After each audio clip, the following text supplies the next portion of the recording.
You're live. I'm live. Hey, welcome to episode of Chad's Beer Reviews. This is a do-over. I tried to review this a few days ago, but my mic wasn't on at the time.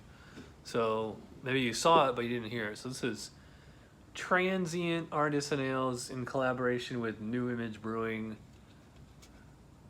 No Third Eye, triple dry hopped, double IPA, 10% ABV. Here's what it looks like in the glass. And as you may guess, just from looking at it, it is a New England style IPA, or double New England style IPA, I should say. It was only $5.52 for 11 on Tavor. So Transient, I get a lot of Transient beers on Tavor, and usually they're pretty good. And their cans have like this like wallpaper kind of design to them on a lot of them. Although they also did that handmade lager, which was the complete opposite, just like a very generic plain silver can. Anyway, what's interesting about this one is that it's Citra, Sabro, and Chinook hops, and you don't tend to see Chinook in New England style IPAs. So that's like that's like the arrogant bastard hop, and you tend to see it in a lot of like East Coast IPAs. Not so much in. I think this is the first New England IPA I've ever seen that has that beer or has that hop in it. Anyway, let's give it a whiff. Yeah, pretty familiar New England IPA aroma. You know, a lot of tropical citrus. You know, from the Citra hops. Not sure what Sabro has, but you know, I don't know if I'd call it a juicy aroma, but it's definitely, you know, tropical, citrusy, fruity. And there is a little bit of pine or, you know, resin in there, probably from, I mean, it's got to be from the Chinook hop.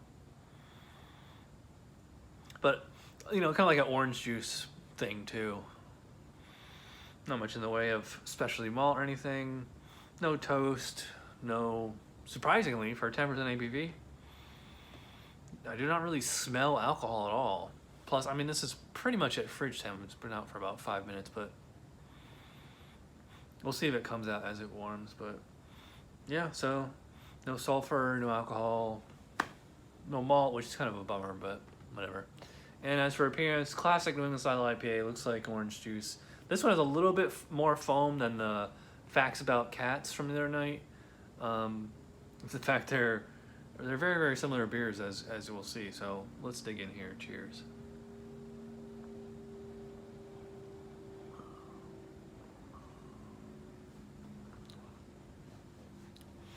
Ooh. Well, I said I couldn't smell alcohol, but as I was drinking it, I could really feel it. It kind of like cleared my sinuses for a second there. You know, kind of a clean alcohol presence, not like, you know, rubbing alcohol or paint thinner or anything like that.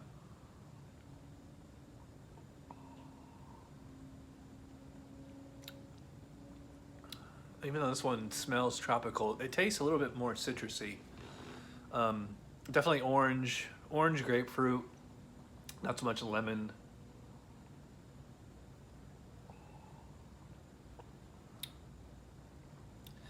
And it doesn't have that classic New England style, like that peppery, grassy, spicy flavor, like on the finish and the aftertaste. I think that when they use Chinook hops in this one is they kind of substitute that for the Chinook, so you're actually getting a classic kind of East Coast IPA style, kind of reminiscent of like Dogfish 90 or something, you know. So like a little bit of pine or resin, you know. So it's kind of like East meets West, which is really ironic because those West Coast IPAs like were the ones that started the whole tropical and citrusy things, and the New England brewers took that and then they kind of hijacked it and you know, reinvented the West Coast IPA with this New England IPA that's like all tropical and with like a noticeably, you know, spicy, grassy, peppery aftertaste, which you don't really get in the West Coast ones, and also of course adding lots of wheat and other you know, kind of adjuncty malts in there to cloudy up the body, make it more smooth.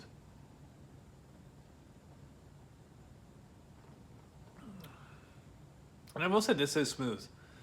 And you know what, the mouthfeel is not super thick, but the carbonation on this one is definitely better than Facts About Cats. I don't know if you saw when I was pouring it in there, even at the bottom of the can, no sediment.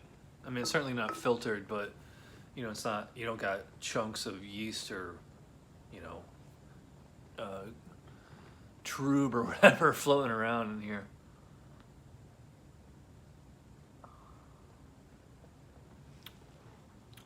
The bitterness on this one is a little bit higher than the Facts About Cats, which I actually prefer.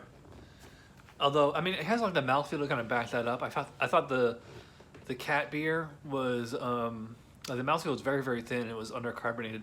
This one is like, I put it at medium body and probably moderate carbonation.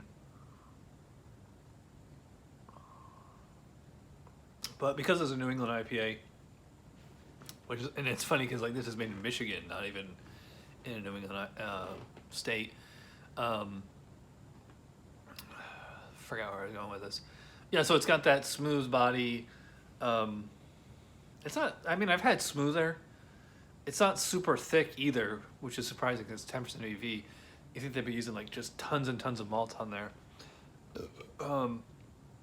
And they're calling it a triple dry hop, but not a triple IPA. And I can definitely tell, because some of those triple IPAs, they drink like, you know, like syrup, and this one is not.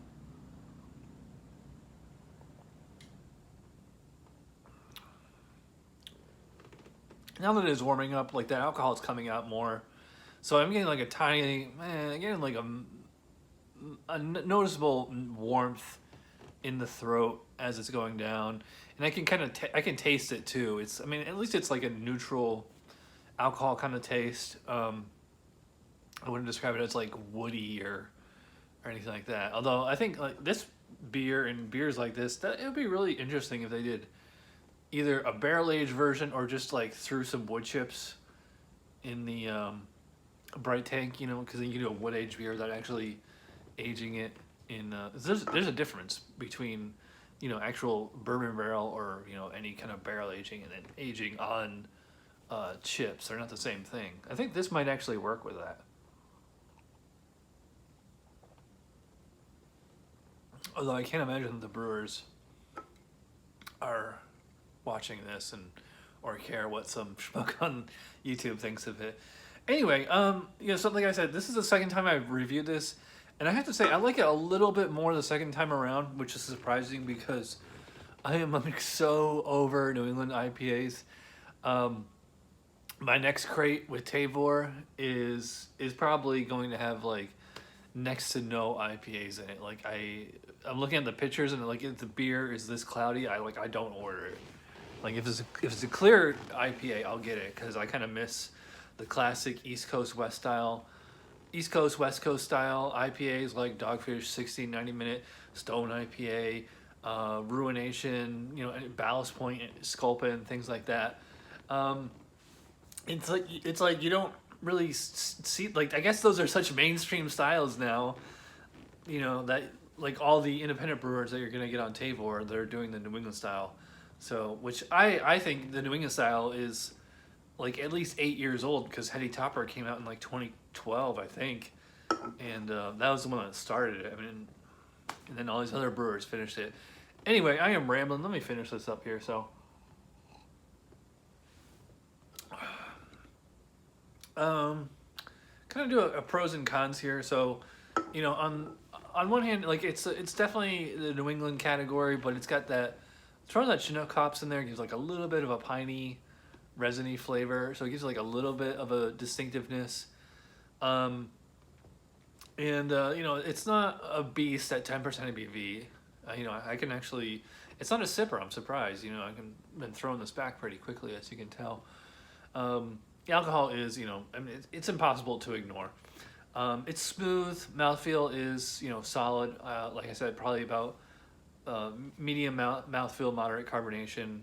It's not quite a milkshake that some other ones are, but you know, it's a nice drinker. It's just that, you know, again, it is a New England style IPA, and aside from the Chinook hops, it's not doing anything radically different, so it is very, very similar. If you like your New England IPAs on the juicy side, if you like your New England IPAs on the juicy side, this one I would not call juicy. This is more just a fruity flavor. And actually, it has like noticeable bitterness on it. I probably put the bitterness at about 60 or so. It's not super bitter, but it's like more bitter than a lot of the ones that I've had. So yeah, I went 3.75 last time for this one. I can either do that again or maybe go a solid 4.0. You know, I like that it's like a little bit different than your average New England IPA. And considering it's 10% ABV, it's actually quite drinkable. I give it a little, you know, brownie points for that. So yeah, if you want to get this beer or any other of these transient beers, check out Tavour. Got my link in the description below. You're going to get $10 off your first order. And let them know that I sent you. All right, so thanks for watching, and I will see you probably tomorrow.